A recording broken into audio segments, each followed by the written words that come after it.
لالیه لیونیه زه په ګوړه باندې مرمه په زخرو پسې ګرځې بې پیدې په دوکانونو ای ښکلو نازولو بې نقابه ورته مزئ شیخانو لګولي د کیمرې په دوکانونو. ډېره زیاته مننه د کوکو د دیر د دغې خلکو او که څوک د بار نه راغلي د هغو هم مننه چې په دومره سختو حالاتو کې داسې پروګرام را جوړ کړو. هر چا ته پته ده چې د وطن څه حال دی، ټول خلک خبر دي. نو په دې سختو حالاتو کې داسې پروګرام را جوړول دا ډېر لوی زور غواړي، ډېره ستړې غواړي. نو ټولو زیاته مننه.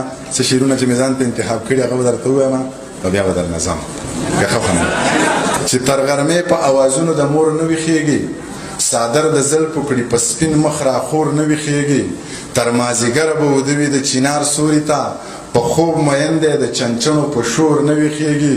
دا د اکبر د زمانې غلطان خلک دی که په سرونو باندې هم بل شعور نه ویښېږي. زما ساده زړګیه بس که تنګول مه کوه، اوده ویښېږي خو یار ویښ دی بس نور نه ویښېږي. خدایه منیر چغې اوده په داسې خوب مه کړې چې لکه د مړي په تهمت او پیغور نه ویښېږي. خلک مې د غره خوښ دي، ښکلي مې د زړه خوښ دي، زه دې د بڼو نه جار ستا په ما کې څه خوښ دي، نور هر څه دې نوي شي مور پلار مې زاړه خوښ دي. شعرونه دې وایي چې سترګې که ښکته راځه ای ملامته راځه، بې جرګې بې مرکې بې سوال مینه ته راځه، مینه په تندر وله د خپل عادته راځه، که چا قبول نه کړې نو په زړه پته راځه. او جناب کله کله سکو شراب کله کله، هر وخت بې سوره نه یو خراب کله کله، ګرانه لالیه ګټه دا ثواب کله کله، د چا په لاس رالیږه یو ګلاب کله کله. زه دا نشه نشه شعرونه بې نشې لیکمه، نه دې په ګوټ کې یم او نه دې په لوګي کې یم. د بیبي سوال مې قبول شوی یم بې تاجه بادشاه، د زمرود غمی یم پروت په میخه کې یم. حرام نه وه مکروه شان نشه یې راباندې وکړه، د ډېرو ګناهونو نه توبه یې راباندې وکړه.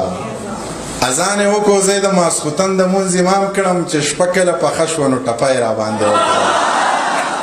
اذان یې وکړو زه یې د ماسخوتن د مونځ امام کړم چې شپه کله پخه شوه نو ټپه یې راباندې وکړه. زه چې په ړومبي دیدن بیخي ګونګی ولاړم، د نوې یارانې زړه قیصه یې راباندې وکړه. خبرې د شاتو او شکرو نه خوږې وې، کمال شو په بل کلي کې شپه یې راباندې وکړه. او نور شعرونه به راته یاد نه شي چې څه مې ځان ته لیکلي وو هغه مې درته وویې. دغه زوړ نظم به درته ووایم چې زما د خاله نه خبره یاره، ما نه په زړه کې مروره یاره، او ستا ګیلې راته راورسېدې، ټولې قیسې راته راورسېدې. نه ستا ګیلې معنی بې ځایه نه دي، خو پټ پناه څه له خدایه نه دي. لا مې د خاله خبردار نه یې او جانانه ته هم ګنهګار نه یې. ته څه خبرې چې زه څنګه یم، زه خو لوېدلی لږه ړنګه یم.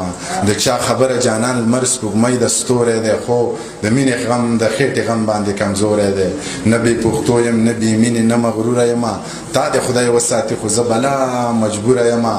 بلا غمونو ته یوازې لکه غر ولاړ یم، د کور لم په سوري ساتم زه په لمر ولاړ یم. په هیڅ یو سر د بلا خلکو غم خادي هم کوم، ګرانه د کېږي نه خو مړه زندګي هم کوم. د خپل اولس د درد ټکور له شاعري هم کوم، تر خپله وسه هره سخته مزدوري هم کوم. د لارې سره دی قیسې ډېرې دي خو وخت کم دی، تا ته ګناه نشته لالیه زما بخت کم دی. خو لنډه دا واوره قیصه رښتیا واوره، زړه دې پر هر زړه مې پر هر دی، حسن د جمې مازدیګر دی. زړه مې پر هر زړه دې پر هر دی، حسن د جمې مازدیګر دی. تاوان د دواړو برابر دی، ته بایللی تا زه بایللی یم. او دغه د چا فرمایش و دغه به درته ووایم چې د چا دی کوکو دی. جومات کې په منبر ناست مولا خپله قیصه وکړه، بهر د پیزارزی سره چا خپله قیصه وکړه. زه غلی پاتې نشم جو ما خپله قیصه وکړه. نو لږ واوره مولا پکې د مستو مستو هورو ذکر وکړو، یو شیخ پکې د خپل باغ د کجورو ذکر وکړو، هوا راته د کونډو مجبورو ذکر وکړو، جو ما پکې په تش لاس د انګورو ذکر وکړو.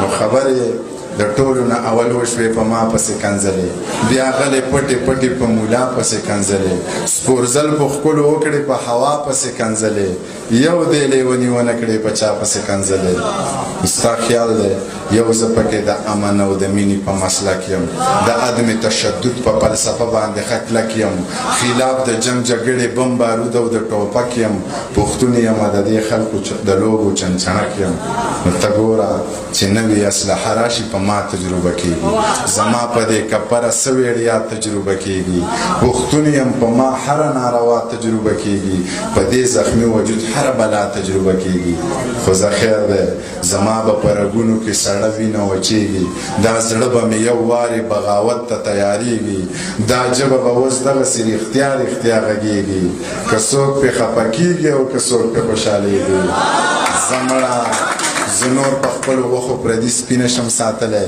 دا ځینې بې ضمیره بیا بیخي نشم ساتلی په خپلو وسایلو ستا بچي نشم ساتلی بس نورې سپورې کرښې په تندي نشم ساتلی ژوند څه د ماتو بنګړو بار دی ویر مو په خال باندې پکار دی خوار پکې خان خان پکې خوار دی او چې زمرود پیداوار دی زه په هغې وطن کې لوږې تېروم ډېره مننه